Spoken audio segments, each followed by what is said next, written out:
Hey everybody, Mitchtram here. Let's talk a little bit about this Lyfe Tyme pit right here. Now Lyfe Tyme is a pit manufacturer out of Uvalde, Texas. They've been making these pits for a long time. I've had this one about 10 years. I originally did a video on this pit about 2 years after I'd had it. You can find that on my other channel, Mitchtram Outdoors, where I talk mainly about fishing, but there is some barbecue out there. Been a fantastic pit overall. It holds the heat phenomenally well. That's probably mostly due to the 1/4-inch steel, which also makes it very durable. And if you take care of it, I think it'll last you a lifetime, like the name says probably. But I just wanted to do a follow-up and talk a little bit about the pit again. Since I've had it for a pretty long time now, I've cooked hundreds of different things on it, whether it's brisket, pork butt, ribs, just burgers, any number of things. Overall, the pit has been fantastic. It's made of 1/4-inch steel, so it holds the heat really, really well. This one is 40 inches wide, and then the pipe is 20-inch pipe, right? So it's 20 by 40, and the Firebox is 20 by 20. If you look inside of it, you have an upper grate. You have this upper grate, and then you have a lower grate on both sides, each of the chambers here. And I just want to touch on those grates a second. The grates have been pretty good overall, but in 10 years, I have replaced them one time.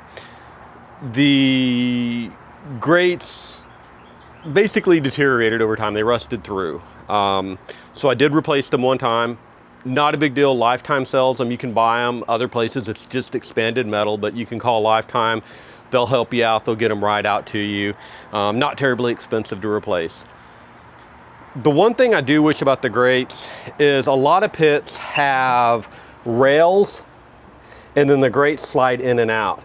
I would love for the grates to have been stainless steel and slide in and out, and that way, you know, they would last forever and they'd be easy to get out. They're not terribly difficult to get out. You just lift them up and slide them out, grab them and slide them out. So it's not terrible. As far as maintaining this guy, I repaint this pit probably every couple of years as it starts to flake and rust. And you can see the Firebox is getting close to needing a little work over here. Starting to see the paint peel up a little bit on that. And the way I go about repainting the pit is I just take an angle grinder with a wire wheel on it, and I knock off any loose paint and any loose rust. And then anywhere there was rust, I paint it with OSPO, which is a rust converter. And I only do this on the outside. You'd never want to do it on the inside. Once that's done, then I go ahead and paint it again with high temperature barbecue paint. Most people that I've talked to will spray paint it. I don't spray paint it because that doesn't last very long. You can buy the same barbecue paint in quart cans and you can roll it on, and rolling that paint on makes a huge difference. It lasts a lot longer. The other thing are the handles. They're made out of wood, and so you have to take care of those. These are the original handles, so they've been out in the weather for 10 years. But once again, every couple of years when I start to notice that the finish is failing on it, like you can see right here, finish is starting to come off, I will take and sand them down a little bit, remove the current finish that's on them, give them a little bit more sanding, and then I'll hit them with a nice coat of polyurethane just to keep them fresh. And by doing that, like I said, these handles will last me 10 years and they're still in really great condition. The pit, it holds the heat super well. It has their standard baffles, right? It has a baffle right here. And you have your baffle over here just to manage the airflow. Now, if the pit gets too hot, something that's nice about this pit is it also has this baffle right here, which allows you to close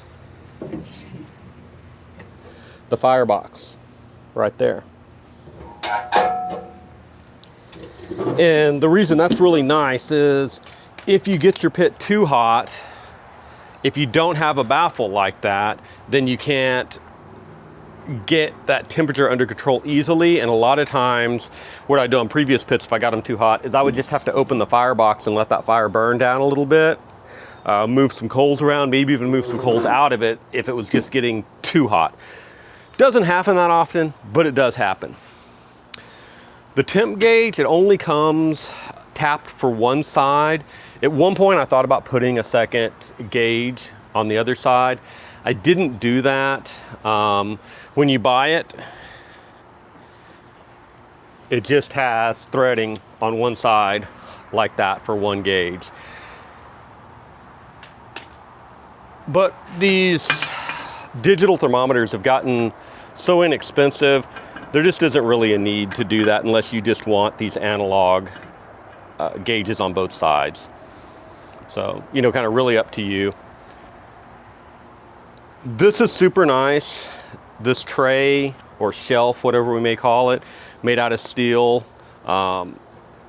It lasts. It doesn't deteriorate it like the ones made out of wood. I've had pits with them made out of wood, so definitely appreciate that.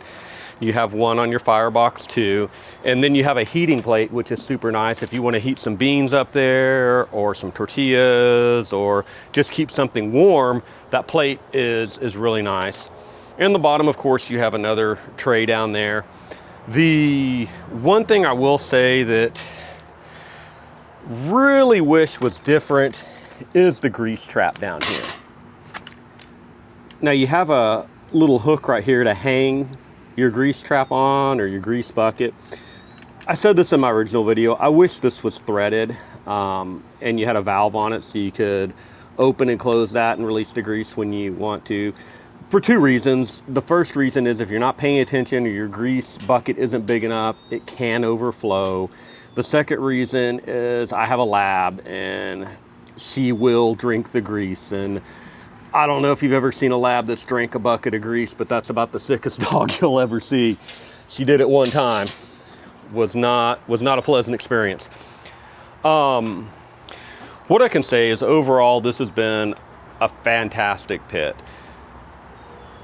Holding the temperature is great. It just does such a phenomenal job of that. The temperatures change a little bit. If we look at, I have two probes in here right now. I have one on the bottom grate and I have one on the top grate. If you look at the temperature gauge right here, we're just under 250 and probe number one, which is at grate level, is 248. So those are pretty close. But the top grate is 291 degrees. So that's a little bit hotter than you might expect right up here.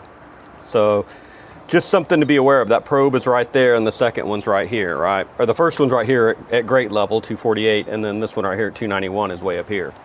So I'm gonna put these probes on the other side so you can see that as well and see the temperature there. All right, now we have the other side. And so if we look at our temp on the other side, the bottom grate is about 349 and the top grate is 396. We're still about 250 on our analog gauge right here.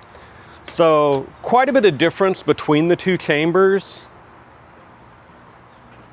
and just something to be aware of, right? So, you know, you can hot and fast a brisket over here pretty much at the same time you're slow and low in one over here. You have that big of a difference in temperature between the two different chambers. You can move it a little bit if you have it on a flat surface because you do have this handle right here so you can lift it up and you can roll it, right? Not a big deal. But if you need to lift it up, it is really heavy. I don't know how much it weighs, probably a few hundred pounds, maybe more. When we lifted it up here, there were four of us, two on each side of it, and we lifted it up, you know, onto the patio here. Now, you might not need 4 people, but you know, we weren't trying to hurt ourselves. All right, everybody, if you've got one of these pits, drop me a comment. Let me know what you think. If you have other questions, ask me. I don't know if I've covered everything about the pit, but I'm happy to answer any questions you may have. Let me know. We'll see you on the next one.